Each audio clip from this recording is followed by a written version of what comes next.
শবে বরাতের আরবি অনুবাদ কি? শবে বরাত উপলক্ষে হালুয়া রুটি খাওয়া যাবে কিনা? পাশে বাসা থেকে হালুয়া রুটি হাদিয়ে এসেছে, সেটা কি আমরা খেতে পারবো? শবে বরাতের আমল সম্পর্কে অনলাইনে দুই গ্রুপের তর্কাতর্কি, পারস্পরিক বাক্যবান বর্ষণ ও গালাগালিকে কিভাবে দেখেন? বিশেষত এইসব বিষয় নিয়ে পাবলিকলি বিতর্ক আয়োজন করা কতটুকু সম্মত? শিরক মুক্ত আমল, হিংসা বিদ্বেষ মুক্ত জীবন গড়ার উপায় যদি বাতলে দিতেন তাহলে উপকৃত হয়। নিজের গোপন নেকামলের কথা অন্যকে বলা যাবে কিনা? মনের আশা পূরণ করার জন্য কি কোনো আমল আছে? হায়েজ নেফাজের কতদিন পর সালাত আদায় করা যায়? তাহাজ্জুদ নামাজের নিয়মটা বলবেন মেহরবানি করে। মেয়েদের নামাজ যদি ছেলেরা দেখে তাহলে কি নামাজ হয় না? এ কথা কি সত্যি? ভালো একজন জীবনসঙ্গী পাওয়ার জন্য কি করা উচিত? ঝাড়বাতি দিয়ে মসজিদ সাজানোর বিধান কি? চলে যাচ্ছে আপনাদের প্রশ্নের উত্তর দেওয়ার আলোকিত ভবনে। সালিম উদ্দিন আপনি লিখেছেন শবে বরাতের আরবি অনুবাদ কি? খুব ইন্টারেস্টিং একটি প্রশ্ন। শবে বরাত, এটার আরবি অনুবাদটা কি? সব মানে রাত, ফার্সি শব্দ। বরাত মানে কি? এটার উত্তর হলো যে বরাত ফার্সিতে, উর্দুতে সাধারণত বলা হয় ভাগ্যকে। আমরা বলি যে আমাদের বরাত খারাপ, অমুকের বরাত খারাপ। এই বরাত মানে ভাগ্য। তাহলে সেক্ষেত্রে শবে বরাতের মানে হয় ভাগ্যের রাত। মূলত এটা ভাগ্য নির্ধারণী কোনো রাত নয়, এই অর্থে এই নামটি সঠিক নয়। কিন্তু বরাআত আরবি শব্দ যদি হয় তার অর্থ হয় মুক্তি। যেমন 10 নম্বর পারায় সূরা তওবার করে প্রথম শব্দ বারাআতুম মিনাল্লাহি ওয়া রাসূলি, আল্লাহ এবং তার রাসূলের পক্ষ থেকে মুক্তির ঘোষণা করা হচ্ছে, দায় মুক্তির ঘোষণা করা হচ্ছে। তো এখানে বারাআহ মানে যদি মুক্তি হয় তাহলে তার অর্থ হয় হলো মুক্তির রাত। তো এই অর্থে ঠিক আছে শবে বরাত, যে আল্লাহ তাআলা এই রাতে বান্দাদেরকে মাফ করে থাকেন মুশরিক এবং মুশাহিন তথা হিংসুক ছাড়া। সে অর্থে শবে বরাত এই নামটি একেবারে উড়িয়ে দেওয়ার মতো নয়। তবে হাদিসের ভাষ্য কিন্তু এই লাইলাতুল বরাআত বা শবে বরাত নয়। হাদিসের ভাষ্য লাইলাতুন নিসফি মিন শাবান বা মধ্য শাবান রজনী। আমরা হাদিসের ভাষ্যটাকে ব্যবহার করলে এই রাতকে কেন্দ্রিক অনেক অনাচার কিন্তু সমাজ থেকে এমনিতে দূর হয়ে যাবে, অনেক সীমালঙ্ঘন দূর হয়ে যাবে, অনেক বাড়াবাড়ি দূর হয়ে যাবে। এ রাতে কবর জিয়ারত করাটাকে অনেকে সুন্নাত মনে করেন, এটি সুন্নাহ নয়। থানবী রহমতুল্লাহ আলাইহি প্রথমে এটাকে সুন্নাহ বললে আমদাদুল ফতোয়ার 4 নম্বর ভলিউমে তিনি পরবর্তীতে একটা ফতোয়ায় সেই জায়গা সে বিষয় থেকে প্রত্যাহার করেছেন, যা ফিরে এসেছেন। যার কারণে এই রাতে মূলত আপনি নিজেকে শিরক এবং হিংসা থেকে মুক্ত করার চেষ্টা করবেন। সেই সাথে আল্লাহর কাছে আপনি ক্ষমা পাওয়ার জন্য আপনার নরমাল চেষ্টা থাকতে পারে। বিশেষ কোনো আমল বিশুদ্ধ কোনো হাদিস দ্বারা প্রমাণিত নয়। জান্নাতুল ফেরদাউস আপনি লিখেছেন শবে বরাত উপলক্ষে হালুয়া রুটি খাওয়া যাবে কিনা? পাশে বাসা থেকে হালুয়া রুটি হাদিয়ে এসেছে, সেটা কি আমরা খেতে পারবো? জান্নাতুল ফেরদাউস শবে বরাত উপলক্ষে হালুয়া রুটি বানানো, পরিবেশন করার কোনো গুরুত্ব ইসলাম শরীয়তে নেই। এটা নিছকই আমাদের মন গড়া এবং আমাদের সামাজিক একটা বিষয়, যেটার সাথে শরীয়তের কোনো সম্পর্ক নেই। কারোর হালুয়া রুটি খেতে মনে চাইলে তিনি সারা বছর যেমন খেতে পারেন, রাতেও খেতে পারেন, সেটি ভিন্ন বিষয়। কিন্তু এ রাতে হালুয়া রুটি খাওয়ার কোনো ফজিলত নেই। অনেক মন গড়া কথার ভিত্তিতে হালুয়া রুটি আমরা অনেকে এ রাতে খেয়ে থাকি বা বিতরণ করে থাকি। আর পাশে বাসা থেকে কেউ যদি আপনাকে হালুয়া রুটি দিয়ে থাকে, সেটা খাওয়া আপনার জন্য হারাম হবে না। কারণ মৌলিকভাবে সেই খাবারটা তো হারাম কোনো খাবার নয়, হালাল খাবার। হ্যাঁ, যদি এমন হয় সে খাবারটা গ্রহণ না করে আপনি লোকটাকে বোঝালে তিনি এই হালুয়া রুটির যে কসরত করে থাকেন লাইলাতুল শবে বরাত উপলক্ষে এবং এটাকে ইসলামের কাজ মনে করেন, সবের কাজ মনে করেন, তিনি সেটাতে বিরত থাকবেন, তাহলে সেক্ষেত্রে আপনি তারটা গ্রহণ নাও করতে পারেন। অর্থাৎ আপনার এই গ্রহণ না করাটা ভ্যারি করবে যে গ্রহণ না করার পেছনে কল্যাণ আছে কিনা। যদি কল্যাণ থাকে গ্রহণ করবেন না, আর যদি গ্রহণ করে তারপর তাকে আপনি বোঝানোর সুযোগ থাকে তাও করতে পারেন, কোনো অসুবিধা। এটা খেলে যে হারাম হবে ব্যাপারটি সেরকম কিন্তু নয়। রহিম ইসলাম আলিফ আপনি লিখেছেন শবে বরাতের আমল সম্পর্কে অনলাইনে দুই গ্রুপের তর্কাতর্কি, পারস্পরিক বাক্যবান বর্ষণ ও গালাগালিকে কিভাবে দেখেন? বিশেষত এইসব বিষয় নিয়ে পাবলিকলি বিতর্ক আয়োজন করা কতটুকু সম্মত? ভাই রামিম, আপনার এই প্রশ্নটি বর্তমান সময়ে খুবই গুরুত্বপূর্ণ। শবে বরাত যেটাকে আমরা বলছি, হাদিসের ভাষ্য মোতাবেক যেটাকে লাইলাতুন নিসফি মিন শাবান বা মধ্য শাবান রজনী বলা হয়েছে, এ রাতের ফজিলত আছে কি নেই, করণীয় আছে কি নেই, বা আমাদের সমাজে যে করণীয়গুলো প্রচলিত আছে এগুলোর কোনটি আছে কোনটি নেই, কোনটি করা যায় কোনটি করাটা গর্হিত, বা আদৌ কোনটি করা যায় কি যায় না, এটা নিয়ে যে বিতর্ক চলছে, এই বিতর্কটা নতুন না, অনেক আগে থেকে। কিন্তু একটি কথা আমাদের মাথায় রাখতে হবে যে এই বিতর্কগুলো কোনো অবস্থাতে যেন আমাদের মধ্যে পারস্পরিক সম্পর্ককে নষ্ট না করে। প্রকৃত সত্য হলো এ ধরনের বিতর্কগুলো আমাদের ইগো থেকে বেশিরভাগ হয়ে থাকে এবং বিতর্কগুলো জিয়ে রাখি আমরা ইগোর কারণে, যতটা না কোরআন হাদিসের জন্য তার চেয়ে বেশি আমার ব্যক্তিগত ইগোর কারণে। যে আমি হয়তো একটা পক্ষ অবলম্বন করি বা একটা মত লালন করি, সেটাকে আমি হক মনে করি, কিন্তু সেই পক্ষের মত যেহেতু, অতএব এটার পক্ষে আমাকে লড়তে হবে, জিততে হবে এবং এবারে কোনো ছাড় দেওয়া যাবে না, এবারে আমাকে কোনো প্রকার ভিন্ন মত গ্রহণ করার মানসিকতা লালন করা যাবে না। এই বিষয়গুলো কিন্তু দিন দিন আমাদেরকে মুসলমানিত্ব থেকে দূরে সরিয়ে দিচ্ছে। আখলাকি মুসলমানের যে চরিত্র, যে বৈশিষ্ট্য, সেই জায়গা থেকে কিন্তু আমাদেরকে সরিয়ে দিচ্ছে। অতএব এ ধরনের বিষয় নিয়ে অনলাইনে তর্কাতর্কি করা, বিশেষ করে একে অন্যকে আঘাত করে এবং পাল্টা আঘাত করে মন্তব্য করা, এগুলো কোনো মুসলমানের শান হতে পারে না। আল্লাহ রাব্বুল আলামিন আমাদের সবাইকে উগ্রতা থেকে এবং সীমালঙ্ঘন থেকে বেঁচে থাকার তৌফিক দান করুন। ইসলাম এবং মুসলমানদের বিরুদ্ধে যত ষড়যন্ত্র চলছে, এবং ইসলামিক মুসলমানরা যে সমস্ত বিষয় নিয়ে আজ গবেষণা করার সুযোগ রয়েছে এবং প্রয়োজন রয়েছে, এরকম বিষয়ের তালিকা কিন্তু অনেক দীর্ঘ। সেই তালিকা সম্পর্কে আমাদের বেশিরভাগ মুসলিম ভাইয়েরা আমরা অবগত নই বলেই আমরা এ ধরনের ইস্যুগুলোকে এত বড় করে দেখছি। সাহাবীদের মধ্যেও মতো পার্থক্য ছিল এবং তাবিদের মধ্যে মতো পার্থক্য ছিল, ফোকাহের মধ্যে মতো পার্থক্য ছিল। বিশেষ করে এই মধ্য শাবান রজনী এটির ফজিলতের বিষয়ে যেরকম অনেক বড় বড় ফোকাহে কেরাম, অনেক বড় বড় ইমামদের মত রয়েছে ইতিবাচকভাবে, আবার অনেকে এটার বিপরীতে মত লালন করেছেন। অতএব এরকম পরিস্থিতিতে অন্তত একজন ইমানদার মানুষ কোনো অবস্থাতে এই ইস্যুটাকে নিয়ে অনেক বড় করার সুযোগ নেই। আমরা এবার আমাদের দৃষ্টিভঙ্গি বিভিন্নভাবে প্রকাশ করেছি। লাইলাতুন নিসফ শাবান বা মধ্য শাবানের রজনী মোটামুটি এর ফজিলত প্রমাণিত, কিন্তু এর ফজিলত যতটা প্রমাণিত তার চাইতে বহুগুণ বেশি এটাকে আমরা আপনার ফুলিয়ে ফাঁপিয়ে আমরা এটাকে পালন করি এবং বলতে গেলে উদযাপন করি। এটা তো উদযাপনের কোনো বিষয় নয়। শবে বরাত উদযাপন যে হচ্ছে গোটা দেশব্যাপী, এটা কখনোই শরীয়ত সম্মত হতে পারে না।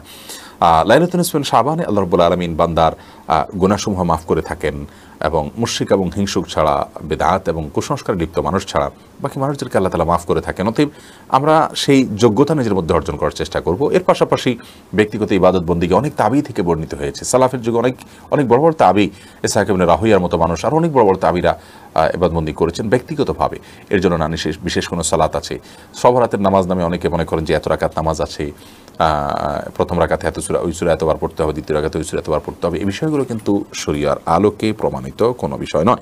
বিধায় একজন ঈমানদার শবে বরাত বা লাইলাতুন নিসফ শাবান উপলক্ষে ফজিলত এবং মর্যাদা পাওয়ার আশায় তিনি যে কাজটি করবেন তা হলো তিনি আল্লাহ রাব্বুল আলামিনের কাছে ক্ষমা পাওয়ার জন্য, সাধারণ ক্ষমা পাওয়ার জন্য শিরক এবং বিদ্বেষ থেকে নিজেকে রক্ষা করবেন, হিংসা থেকে রক্ষা করবেন এবং তিনি নিজেকে বেদাত এবং কুসংস্কার থেকে রক্ষা করবেন। এটা হলো তার মৌলিক কাজ। এর বাইরে একজন ইমানদার আল্লাহর কাছে ক্ষমা চাইতে পারেন, দোয়া ব্যক্তিগতভাবে ইবাদত করতে পারেন। দলবদ্ধ কোনো রূপ দেওয়ার কোনো সুযোগ নেই। কোনো নফল আমল, বিশেষ করে সুন্নাহ কোনো আমলকে দলবদ্ধ রূপ দেয়া এটা মাকরুহ এবং এটা কোনো অবস্থাতেই ইসলামী শরিয়ার কোনো নির্দেশিত বিষয় না। বিধায় একজন ইমানদার সেই বিষয়টিতে সাবধান থাকবে এবং দায়িত্বশীল হবে। আমরা এই বিষয়ে বাড়াবাড়ি এবং ছাড়াছাড়ি কোনোটিই করবো না। যেটুকু আছে সেটুকু মনে করব। লাইলাতুল কদরের চাইতে যদি আপনি শবে কদরকে বেশি গুরুত্ব দেন, তাহলে বুঝতে হবে আপনার এই চিন্তাকে কারেকশন করতে হবে। এবং এ রাত্রিকে ভাগ্য নির্ধারণের রজনী মনে করাটাও সঠিক নয়। ভাগ্য নির্ধারণ হয়ে থাকে লাইলাতুল কদরে, যেমনটি আল্লাহ তাআলা সূরা দোহানের 3 এবং 4 নম্বর আয়াতে বলেছেন। আল্লাহ বলেছেন, ইন্না আনজালনাহু ফি লাইলাতিন মুবারাকা, আমি একটি বরকতময় রাতে কোরআনকে নাজিল করেছি। ইন্না কুন্না মুনজিরিন, আমি সতর্ককারী কোরআন নাজিলের মাধ্যমে। এরপর আল্লাহ বলছেন, ফিহা ইউফরাকু কুল্লু আমরিন হাকিম, সে রাতে সমস্ত গুরুত্বপূর্ণ বিষয়গুলো ধার্য হয়ে থাকে, ফরক হয়ে থাকে। কোরআন কোন রাতে নাজিল হয়েছে? আল্লাহ বলেছেন, ইন্না আনজালনাহু ফি লাইলাতিল কদর, লাইলাতুল কদরে আমি কোরআন নাজিল করেছি। অতএব লাইলাতুল কদরে কোরআন নাজিল হয়েছে আর সে রাতে আল্লাহ তাআলা বলেছেন সব গুরুত্বপূর্ণ বিষয় ধার্য করা হয়ে থাকে। বোঝা যায় লাইলাতুল কদরে বা শবে কদরে ভাগ্য নির্ধারণ করা হয়ে থাকে। শবে বরাত যেটাকে আমরা বলছি, এই রাতে ভাগ্য নির্ধারণ করার বিষয়ে কোরআন থেকে তো নয়, কোনো হাদিস থেকেও বিশুদ্ধভাবে কোনো কিছু প্রমাণিত নয়। কোনো মনীষী বলেছেন, কিন্তু সেগুলো দলিলের দিক থেকে কোনোভাবেই টেকে না। বিধায় একজন ইমানদার তিনি এই শবে বরাতকে কেন্দ্র করে যে সমস্ত ভুলভাল জিনিস সমাজে আছে সেগুলো থেকে বেঁচে থাকবেন। হালুয়া রুটির যে একটা মহড়া আমাদের সমাজে হয়ে থাকে, এটির সাথে শবে বরাতের বা লাইলাতুন নিসফ শাবানের কোনো সম্পর্ক বা অন্য কোনো ইবাদত বন্দেগীর কোনো সম্পর্ক নেই। এ রাত কোনো খাবার দেওয়ার বা খাবার গ্রহণ করা, বিশেষ খাবারের কোনো ফজিলতের কোনো রাত নয়। সেই সাথে এটাতে আতশবাজি করা, তারপরে আলোকসজ্জা করা, এরকম আরও অনেক কর্মকাণ্ড আমাদের সমাজে প্রচলিত আছে। এর কোনোটি কিন্তু হাদিস দ্বারা প্রমাণিত নয়। বিশেষ করে ইবাদতের জন্য মসজিদে একত্রিত হওয়া, সবাই মিলে একসাথে দোয়া করা, এটাকে আমরা মনে করি এ রাতের গুরুত্বপূর্ণ আমল। এটি মূলত শরিয়াত নির্দেশিত কোনো বিষয় নয়। আল্লাহ তাআলা আমাদেরকে সুন্নাহ এবং বিদআতের মধ্যে পার্থক্য করার তৌফিক দান করুন এবং সুন্নাহ এবং খেলাফে সুন্নাহর মধ্যেও পার্থক্য করার তৌফিক দান করুন এবং মাত্রা জ্ঞান যেন থাকে একজন মুসলমানের, সে যেন আমাদের মধ্যে থাকে। আর মতপার্থক্য থাকলেও একটা বিষয়কে এক পক্ষ হয়তো বিদআত বলছেন, আরেক পক্ষ সুন্নাহ বলছেন, প্রমাণিত বলছেন কেউ, অপ্রমাণিত বলছেন কেউ। বিষয়টা একান্তই ইজতিহাদি বিষয়, ইজতিহাদের সুযোগ আছে। ইল্লা ফাহমুন ওয়াতিহা রাজুলুন মুসলিম, এরকম বিষয়গুলো নিয়ে বাড়াবাড়ি করার কোনো সুযোগ নেই একজন ইমানদারের জন্য। মুশফিকুর রহমান আপনি লিখেছেন, শিরক মুক্ত আমল, হিংসা বিদ্বেষ মুক্ত জীবন গড়ার উপায় যদি বাড়তে দিতেন তাহলে উপকৃত হতাম। শিরক মুক্ত আমল এবং শিরক মুক্ত জীবন গড়ার জন্য মূলত শিরক সম্পর্কে জানতে হবে। শিরক দুই প্রকার, একটা বড় শিরক, একটা ছোট শিরক। ছোট শিরক আমাদের কথার মধ্যে ছোটোখাটো ভুলভ্রান্তি হয়ে থাকে, কথার ভুল, বিশ্বাসের জায়গা থেকে ঠিক আছে, এগুলো ছোট শিরক। আর বড় শিরক হলো যেগুলো ফলে ইসলাম থেকে, ঈমান থেকে খারিজ হয়ে যায়।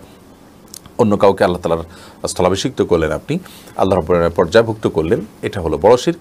এই বড় শিরক এবং ছোট শিরক সম্পর্কে যত বেশি জানা যাবে, যত বেশি ইলম অর্জন করা যাবে, তত বেশি এগুলো থেকে বাঁচা সহজ হবে ইনশাআল্লাহ বিইذنিল্লাহ।